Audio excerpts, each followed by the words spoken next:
C'est son style, hein, mais quand tu veux jouer comme ça, ne viens pas te plaindre de te prendre des coups après. Tu peux t'amuser, hein, mais ne viens pas chouiner.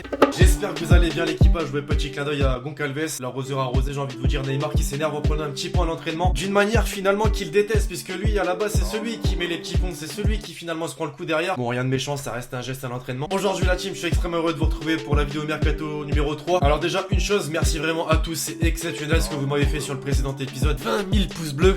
Insane. Voilà, y a rien à dire. Simplement un grand merci. Comme la semaine dernière, l'équipe, je vous le dis, restez bien jusqu'à la fin de cette vidéo. Certes, on est sur de grosses rumeurs, on est également sur de grosses officialisations. Restez bien jusqu'à la fin. Rapidement, avant de commencer, je vous rappelle que la vidéo du jour est sponsorisée par OneFootball, l'application number one, permet de suivre l'actualité du football, les stats, les classements, le mercato aussi forcément, le lien est dans la description, tout ça gratuitement. Et tiens, j'en profite juste avant et pour ne pas couper par la suite dans la vidéo, pensez à lâcher le gros like la team. La semaine dernière vous avez tout pété, on s'était fixé l'objectif d'atteindre la barre des 5000 likes avant minuit, on était presque à 7000, c'est juste insane. Bah écoutez, on va tenter de refaire un truc similaire, mais je mets la barre encore un petit peu plus haute. On va essayer d'atteindre la barre des 6000 likes avant minuit ce soir. Ça va pas être facile, mais je sais qu'on en est capable. Merci vraiment encore à tous ceux qui vont contribuer. Bonne vidéo à tous.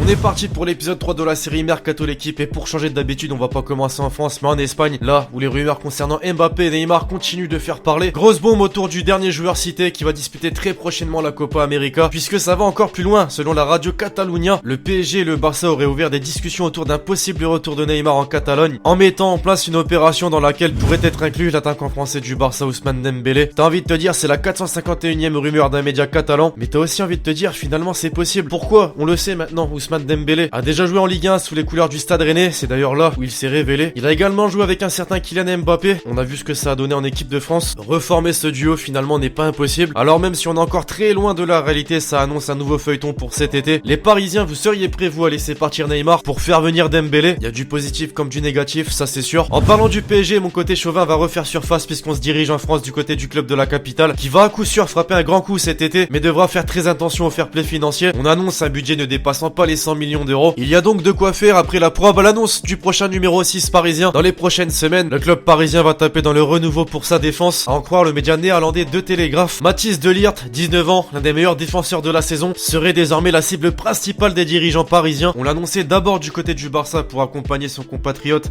Frenkie de Jong. La piste et les exigences financières de son agent Mino Raiola auraient refroidi les ardeurs des dirigeants blaugrana. Et il faut savoir, toujours selon le média néerlandais, que le champion d'Eredivisie réclame une somme de 85 millions d'euros pour le lâcher. Une somme abordable donc pour le PSG, même s'il faut quand même faire attention à cet agent Raiola qui aime bien à chaque fois faire monter les enchères. Les Parisiens, malgré tout, Mathys de Ligt, ce serait validé, j'imagine, je pense, après cette saison. Il a tellement prouvé. En Angleterre désormais, il y a quelques jours d'un match crucial, Liverpool continue de faire parler la presse anglaise et c'est Nabil Fekir qui est concerné. Selon le Mirror, les Reds pourraient revenir à la charge cet été pour recruter le meneur de l'Olympique lyonnais. Pour le rappel, et malheureusement pour tous les Lyonnais, Jean-Michel Aulas a ouvert la porte à un éventuel départ du joueur français. Épisode 2 donc pour un transfert qui avait d'abord capoté lors du dernier mercato. On annonce une somme de 70 millions d'euros pour entamer les négociations. Finalement, il y a de quoi faire avec cette somme les Lyonnais. En Italie désormais, l'équipe, la Juventus, qui a annoncé le départ de Massimiliano Allegri il y a quelques jours, serait tout proche de lui avoir trouvé ce remplaçant. Selon Tout Autre Sport, c'est Maurizio Sarri, le coach italien actuel des Blues de Chelsea, qui aurait été choisi. Le président de la vieille dame et le coach italien auraient même été aperçus à Bakou dans l'hôtel Four Seasons en pleine réunion pour, on l'imagine, discuter d'un possible contrat. On avait parlé d'Antonio Conte, de Maurizio Pochettino, de José Mourinho même à un moment donné. Finalement, ce sera très probablement Maurizio Sarri, le coach de la Juventus la saison prochaine. Enfin, pour conclure la team, après l'élimination surprise du Real Madrid face à l'Ajax, le président Pérez se serait montré très sévère avec son équipe et aurait tenu des propos très durs envers son capitaine Sergio Ramos. C'est pourquoi les relations sont de plus en plus compliquées, à tel point qu'il aurait fait part de ses intentions de partir. D'abord refusé par son président, mais ensuite, selon AS, accepté à une condition, qu'une somme de 100 millions d'euros minimum soit déboursée pour le lâcher. Il y a déjà eu une première touche venant de Chine, puisque sur la radio Honda Chiro, le président du club merengue a dit, je cite, je lui ai dit que ce n'était pas possible qu'on parlerait avec le club chinois, mais qu'il était impossible que le Real Madrid laisse partir gratuitement son capitaine. On imagine donc que Ramos était ok et partant pour rejoindre la Chine. Malgré tout, ce fameux club chinois n'a pas pu verser l'indemnité de transfert en raison, j'imagine, de la réglementation très contraignante du pays. Alors finalement, vous voyez Sergio Ramos partir cet été, l'équipe, ça s'annonce très chaud et très tendu finalement en termes de relations président-capitaine. À voir si Zidane par exemple peut faire quelque chose dans ce dossier. Et pour conclure, comme d'habitude l'équipage, les officialisations commencent d'abord en Espagne. Tiens justement, Marc Cucurella, le jeune latéral de 20 ans qui était prêté par le Barça à Eibar, est transféré officiellement directement vers ce club justement puisque les dirigeants ont été convaincus par ses performances et ont levé son option d'achat à hauteur de 4 millions d'euros. Le Barça justement de son côté a annoncé l'arrivée de Ludovic Rest, âgé de 18 ans. Le jeune milieu de terrain du FC Groningen a coûté 7,7 millions d'euros au club espagnol. L'Atlético Madrid en pleine reconstruction après les départs d'Antoine Griezmann, de Juan Fran mais surtout de Diego Godin. Le dernier cité justement a déjà un remplaçant puisque c'est le défenseur brésilien Felipe du FC Porto qui a été choisi et c'est une somme de 20 millions d'euros qui a été déboursée. Des nouvelles de Mathieu Valbuena après 2 ans passés en Turquie. Le joueur français a choisi une nouvelle aventure et s'est engagé avec l'Olympiakos pour une durée de 1 saison. Enfin pour conclure, je crois qu'on est sur le mercato. Les entraîneurs finalement pour commencer. L'Olympique de Marseille a annoncé officiellement le remplaçant de Rudy Garcia puisque c'est officiel, André Villas-Boas est le nouvel entraîneur de l'Olympique de Marseille. Il a signé un contrat dans lequel il percevrait un salaire de 375 000 euros par mois. Les Marseillais, j'aimerais bien avoir votre avis sur cette nouvelle arrivée. Et enfin, on le savait depuis quelques jours désormais, mais c'est officiel. L'Olympique Lyonnais a officialisé l'arrivée de 2 anciens joueurs qui forment un nouveau duo à la tête des opérations sportives du club, Silvinho et Juninho. Pareil, les Lyonnais plutôt convaincus ou pas du tout par ces 2 nouvelles arrivées. Bref, voilà l'équipage, c'est tout pour ce 3e épisode marquant le retour de la série ActuFoot. J'espère vraiment que vous l'avez kiffé, je compte sur vous si c'est le cas pour lâcher le gros pouce bleu. Pensez à me donner votre avis dans les commentaires sur toutes ces rumeurs de transfert et ces officialisations de fin de vidéo. D'ici là, on se retrouve très vite sur la chaîne pour de nouvelles vidéos. C'était Lex.